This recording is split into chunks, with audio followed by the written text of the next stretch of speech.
มาเบิ้งพออีนุ่นชะป่ามานี่พี่น้องเอ้ยลองเบิ้งว่าได้หรือไม่ได้เนาะพี่น้องเบิ้ง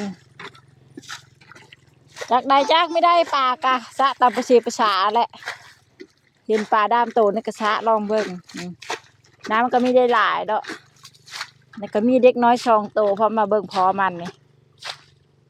ไอ้วิทย์ไอ้นุ่นทักทายดูสบายดีวะนี่นบพร้อมปินมาพี่สบายดีนุ่นมาให้ยังนุ่นมาเบิ้งโพชะป่าป่ะแม่น้องนุ่นก็ไอเดวิดมาเบิ้งโพพุ่งชะป่าเบิ้งปานอีกให้น้ำมันไหลออกอีกเนาะเดี๋ยวรอติดตามต่อไปว่าสิได้บ่นี่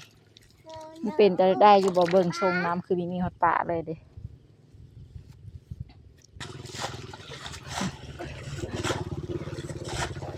อ้าวสะสะสะสะสะสะได้บ่เด้ขอใหญ่อยู่บ่เด้อยู่นี่สะสะนุ่นเด้เคยจะแห้งแล้วเด็กตกได้ลุย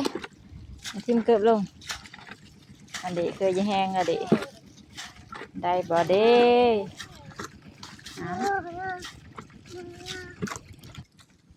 จักได้หรือบ่ป้านอีบันนี้สะไปแล้วนี่อีบาทนี่เป็นเห็ดไปนู้นเฮ้ยขอบกุมอยู่กุมกินอยู่บ้านนี่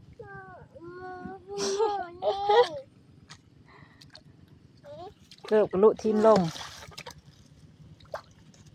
ไป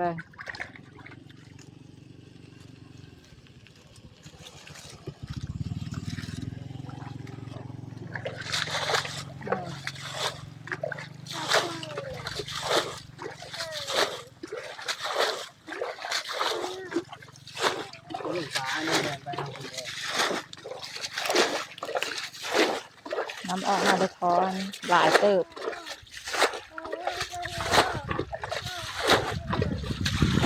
มันอยู่แล้วท้อจะเอาอะไรได้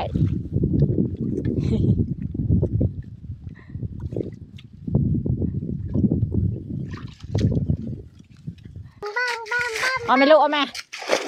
จะใช้ดีแล้วทีวีเงาตุ่มกระทะ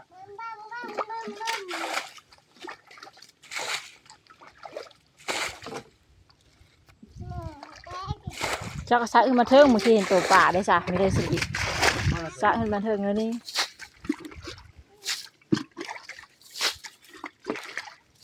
สะไปสะไปได้ป่ะได้ป่ะเห็นป่ะโอ้ยปลาตัวน้อยแท้เด้อเบิ่งเด้อเห็นปลาคอตัวนึงปลาคอตัวนึงสะบ้าขึ้นแห้งหักเห็นปลาคอตัวนึงพี่น้องเอ้ยเบิ่งจับได้อยู่บ่นี่เอาออกก็เลยไปอ่ะเอาออกยังมากันอ้าวมันไหลไปแล้วไปแล้วพุ่น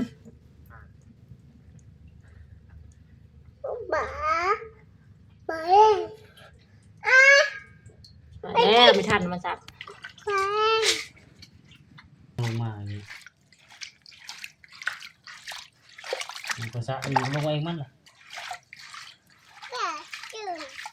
สะเอาปลาตัวเดียวสะจะได้ปลาตัวเดียว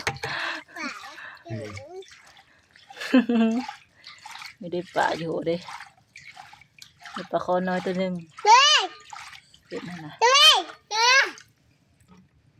เจอบักนี่ตกลงมาได้เอาไม้แล้วนะคีค่ะผลงา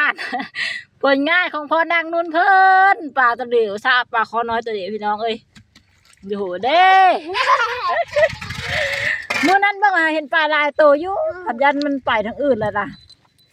เห็นปลาคอน้อยตัวเดียวได้ซ้ำนี้แหละมื้อนี้ก็